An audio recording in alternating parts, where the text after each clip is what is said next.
Today is the day before July 4th. The year is 2017, and we're gathered in Birmingham, Michigan. The family's together, our 3 children, our 2 kids-in-law, and 3 dogs. And we're here to spend a few moments to memorialize Claire Steinberg, who passed away a few days ago. Claire was our beloved aunt and great aunt. And for those who would share or would be interested in sharing a thought or a memory, this is an opportunity to do so. I thought I would just say a few words about Claire's background and upbringing to the extent that I'm aware of some of the details, and then a memory or two, let others so interject if they'd like to, and then maybe close with a few comments. Claire was born in the early 20s. I actually don't know the specific year, and she was the 3rd child born to Sonia and David Resnick. Of course, I remember my grandparents very well. Claire was 3rd in line. There was Morris, the oldest son. My mother, Estelle, was born in 1920, and then Claire was born a few years thereafter. I'm not actually sure specifically. She was raised in West Philadelphia, went to Overbrook High School, of great basketball fame. A number of the pro players that came out of Overbrook High.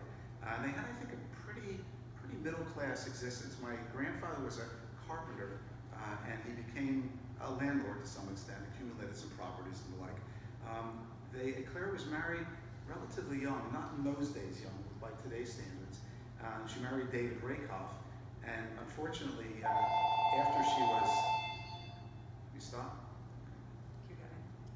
Keep going. After she was married a short period of time, she became pregnant, was carrying twins, Michael and Michelle, and sadly, David was killed in the war.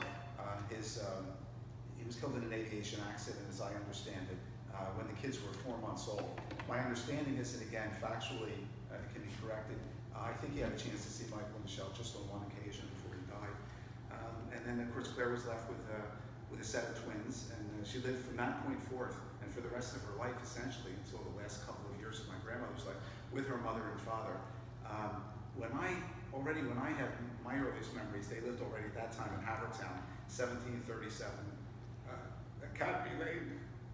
It was a great house, just the house that I wish I was raised in. Just lots of warmth, lots of love, Grandma, Grandpa, my cousins Michael and Michelle, Aunt Claire, Uncle Ben, who she then married after several years of being a widow. And it was just a terrific house. It was the house that I wanted to be raised in. And Claire was just a fantastic aunt. Just unequivocally, my favorite aunt certainly, but everybody's favorite aunt. Everybody knew her as Aunt Claire. Those who were a blood relation and those who were not. And I would just mention one of my memories, and that is the Thanksgiving Day. And my kids have heard this many, many times. Thanksgiving Day was a day at Claire's at my grandma's house. It started out with the Penn Cornell game. My Uncle Ben, who was an alum of Wharton School at Penn, used to take me to the Penn Cornell game, just he and I. And then we'd go back to the house. I can actually picture Ben standing up, singing the theme song for Penn at Franklin Field on campus in West Philadelphia. And then we go back to Claire's house. And it was just terrific. Everybody was there. We just had a ball. I remember very distinctly a couple of things. I remember Claire taking me to pick up some things at the market, just her and I, and we borrowed somebody's Corvette, and it was a gear shift in those days, a 4-shift gear, and what did I know? I was probably 11 years old, and I remember she drove along, she would let me, she'd go, okay, now move it forward and it'll go into 3rd gear. Okay, now move it back and it'll go into 4th gear. She worked the clutch. So it was a very, very fond, and why that remains embedded in my mind, I don't know, but that's a distinct memory. The other thing is the couch. There was the corduroy couch. And I wanted that couch so badly because it really represented everything in their household. That brown couch, God knows where it is now. Who knows? But it's lost forever. But I would wish that I had that couch to have in my house now. So those are just a couple of very fond and dear memories, and it could go on from here. But at this point, if anybody has anything that they would like to share, Nora, please take the opportunity. I really loved Aunt Claire, and when I think of her, I get a great big smile on my face. For 45 years, I have known this amazing woman, and she has always brought a smile to my face. She was one of a kind, and Aunt Claire will certainly be sorely missed. She was truly a role model. She was always energetic, upbeat, positive, and we all know she experienced adversity in her life, and she had a choice. She could either face the future positively or not, and she chose positively. That's how I always knew her, and that's how I always saw her. Claire couldn't sit still, and I can tell you that Brian and I truly could not keep up with her. When we would be together, we would be the ones that would say it's past our bedtime. We've got to go back to the room and in a hotel, and she'd still be raring to go. But with all that energy, she had so much love for so many people, and so many people loved her. Just this past February, Brian and I had a lovely, lovely visit. We went in specifically to see Claire.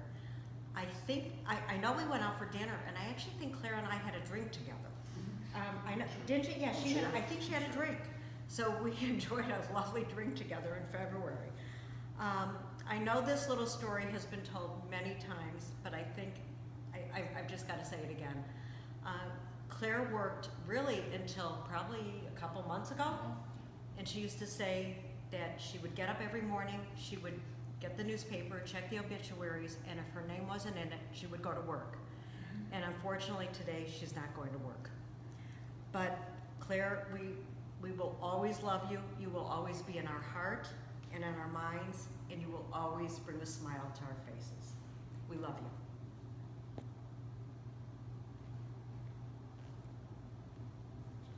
Yeah. So the one thing that always stands out in my mind, well, I would say two things. One is that she worked until the last days, and even introducing Marissa to her, it was, this is Aunt Claire. She still works, and she's 92 and 93, whatever she was at the time.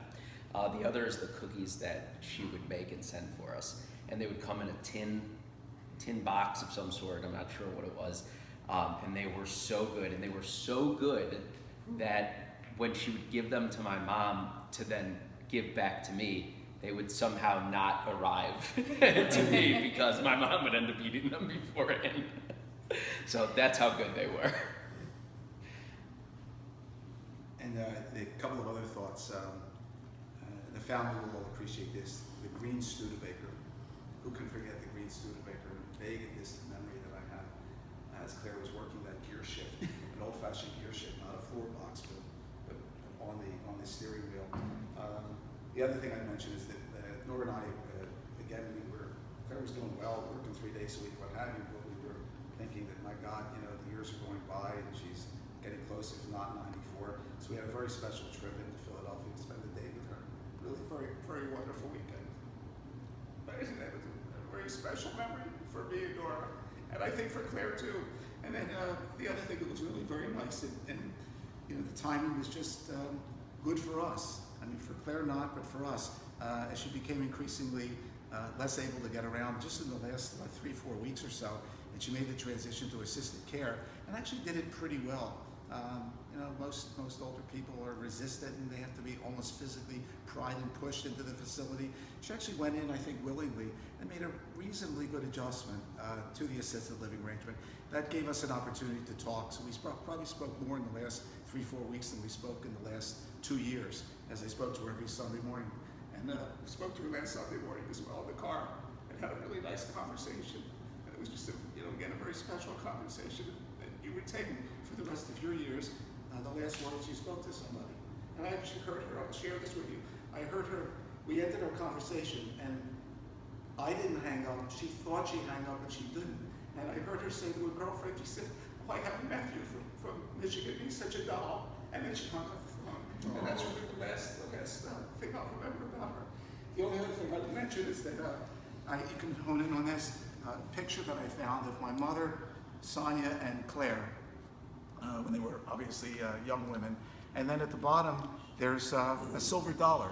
And this is what came in the mail on my birthday this past year. And Claire would do that. She would give like a little special gift.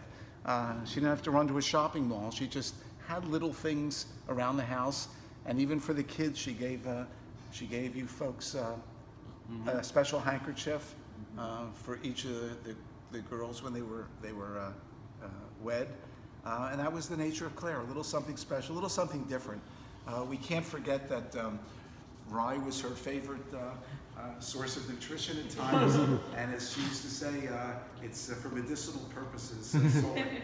So with those memories, we'll end our conversation, but we won't end our memories and thoughts about Claire and the special impact she made on so many people over so many years.